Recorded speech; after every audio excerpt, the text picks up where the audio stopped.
नमस्कार सभी को। स्वागत है आप सभी का हमारे YouTube चैनल पे। और आज से हम लोग बेटा स्टार्ट कर रहे हैं 12 ज्योग्राफी। आशा करता हूँ कि आपको वीडियोस मेरी ज्योग्राफी की भी काफ़ी अच्छे लगें। अगर आपको अच्छे लगें तो प्लीज़ आप लाइक करें, कमेंट करके बताएं कि आपको वीडियो सीरीज़ ये ज्योग्राफी की कैसी लग रही है। तो बेटा हमें स्टार्ट करना है ज्योग्राफी से, और हमारा चैप्टर फर्स्ट जो है वो क्या है, वो है बेटा human geography, nature and scope. तो बेसिकली क्या है, ज्योग्राफी को बेटा पढ़ना है आपको एज अ डिसिप्लिन, यानी कि एज अ सब्जेक्ट। ज्योग्राफी को किस तरह से हम लोग देखते हैं, ज्योग्राफी एक्चुअल में है क्या, उसका मीनिंग क्या है, उसमें पढ़ना क्या है आपको एक्चुअली, ये है उक्ति पढ़े आपकी ज्योग्राफी की। ठीक है, सबसे पहले बेटा हम लोग पढ़ेंगे ज्योग्राफी को, थोड़ा सा बेसिक पढ़ेंगे। देन बेटा हम पढ़ेंगे ह्यूमन ज्योग्राफी जो है उसकी हम लोग बेटा पढ़ेंगे डेफिनेशन। और उसके बाद बेटा हम लोग पढ़ेंगे कि अर्थ में जो दो कंपोनेंट्स हैं उसको बेटा हम लोग डिफरेंस जानेंगे कि भाई ज्योग्राफी को लोगों ने किस तरीके से बांटा हुआ है, क्या नहीं है इसमें।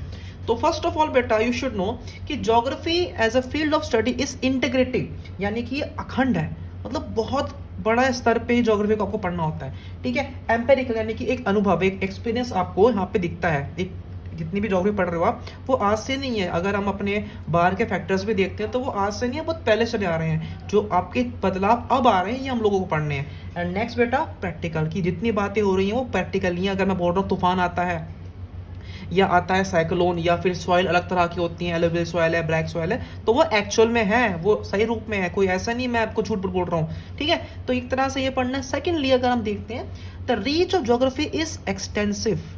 भाई जो ज्योग्राफी का एरिया है, जो इसका स्टडी स्कोप है ना, वो छोटा नहीं बहुत बड़ा है। ईच एंड एवरी इवेंट और phenomenon which varies over space and time can be studied geographically. जितने भी बदलाव हुए हैं भैया पूरे विश्व में, पूरे अर्थ पे, हमारे अर्थ के बाद जितने बदलाव हुए हैं अलग अलग टाइम पे बेटा, उसको हम लोग ज्योग्राफिकली भी पढ़ सकते हैं। और वो पढ़ना भी चाहिए। क्यों?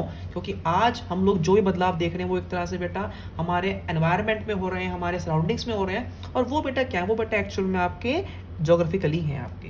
ठीक है, तो ये बेटा जस्ट बेसिक है आपका ज्योग्राफी एज अ डिसिप्लिन का। अगर हम बेटा एम की बात करते हैं, व्हाट इज द एम? भाई ज्योग्राफी पढ़ रहे हो तो एम तो जान लो क्यों पढ़ रहे हो। पॉलिटिकल साइंस पढ़ते हो पूरे वर्ल्ड पॉलिटिक्स को जानने के लिए, संविधान को पढ़ने के लिए, थ्योरीज पढ़ने के लिए, तो ज्योग्राफी क्यों पढ़ रहे हो? तो ज्योग्राफी पढ़ने का आपका मतलब क्या है कि to understand earth as a home to human beings. भाई अर्थ क्या है? हमारे लिए घर है, हमारी धरती माता हमारे लिए घर है। ठीक है, and to study all these elements which have sustain them. हर एक चीज़ को बारीकी से पढ़ना, समझना, समुद्रों को समझना, व्यापार को समझना, ठीक है, सॉइल्स को समझना, रेलवेज को समझना, हर एक चीज़ को डीपली जाके समझना।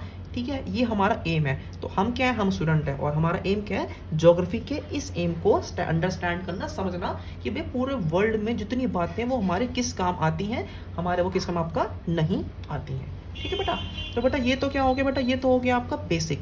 अब अगर ज़रा हम लोग बेटा आते हैं, एक बार डेफिनेशन की बात करते हैं। सो ह्यूमन ज्योग्राफी है क्या एक्चुअली? तो यहाँ बेटा हम लोग दो डेफिनेशंस को पढ़ेंगे पहले। तो बेटा जो आपकी डेफिनेशन फर्स्ट है वो दी है एलन सी सैम्पल ने। ये कहते हैं human geography is the study of the changing relationship between the unresting man and unstable earth. इंसान रुक नहीं रहा है, इंसान तरक्की कर रहा है, प्रगति कर रहा है, प्रोग्रेस कर रहा है, डेवलपमेंट कर रहा है, और अर्थ स्टेबल तो है नहीं, आप भी जानते हैं। 1950 का एनवायरनमेंट, 1950 की अर्थ और आज की अर्थ में ज़मीन आसमान का फ़र्क है, और वही इंसान ने पूरा प्रकृति को ख़राब कर दिया है। ये सब आप देख रहे हैं, नेचर को पूरा इंसान खा चुका है। तो एक तरह से ये स्टडी है, एक तरह से जो रिश्ता है एक इंसान का हमारी धरती से, उसको पढ़ने की स्टडी ह्यूमन ज्योग्राफी है। ये इनका कहना है। और एक और व्यक्ति कहते हैं, इनका नाम है रेटजल। ये कहते हैं human geography is the synthetic study of relationship between human societies and earth surface.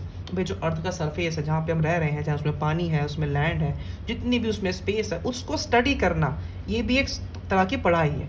तो ये दो बेटा डेफिनेशन है बेटा आपकी ह्यूमन ज्योग्राफी की। आई होप आपको ये समझ में आ गई हो। इसके बाद हम लोग बेटा अब देखते हैं कि हमारे दो कंपोनेंट्स कौन से हैं, हमारी ज्योग्राफी एक्चुअल कितने पार्ट्स में बटी हुई है। तो अगर हम बेटा ज्योग्राफी की बात करते हैं तो अर्थ में बेटा दो कंपोनेंट्स हैं, मतलब ज्योग्राफी बेटा दो तरह की। एक तरह से एक है बेटा आपकी फिजिकल ज्योग्राफी, और एक है बेटा आपकी ह्यूमन ज्योग्राफी। ठीक है, क्या है बेटा आपकी एक human geography.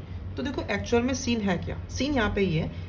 It studies physical environment, मतलब हमारे जो बाहरी एनवायरनमेंट है, जो पर्यावरण है, उसको ये पढ़ता है। समझ रहे हो आप लोग? जितनी भी हमारी बाहर की एक्टिविटीज़ हैं, चाहे वो आपकी लैंड है, चाहे वो आपकी सॉइल है, चाहे वो आपकी रिवर हैं, ओशियंस हैं, उन सबको फिजिकल ज्योग्राफी पढ़ती है।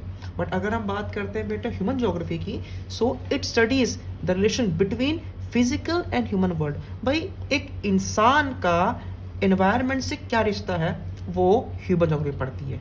The socio and economic differences between the different parts of the world. भाई जिस तरह का माहौल एनवायरनमेंट अमेरिका में है, ऐसा एशिया में नहीं है। सो एशिया, अमेरिका, ऑस्ट्रेलिया या आपका अफ्रीका, इन सब की चीज़ों को डिफरेंसेस पढ़ना एक तरह से पार्ट है इसका बेटा आपका ज्योग्राफी का। तो you can say it is the study of different parts of the world. ठीक है, सो डिफरेंस बेटा आपको फर्स्ट क्लियर हो गया। Point number 2, the physical environment of the earth studies. भाई अर्थ अलग अलग जगह पे जो अर्थ जो है उसको एक तरह से हम उसको पढ़ रहे हैं कि फिजिकल एनवायरनमेंट, उसको हम स्टडी कर रहे हैं कि एक्चुअल में अर्थ है क्या, वो पढ़ रहे हैं किसमें, फिजिकल ज्योग्राफी में बेटा आपका, कि अर्थ पे क्या क्या चीज़ें जो है आपकी वो मौजूद है, क्या क्या अवेलेबल है इंसान के लिए।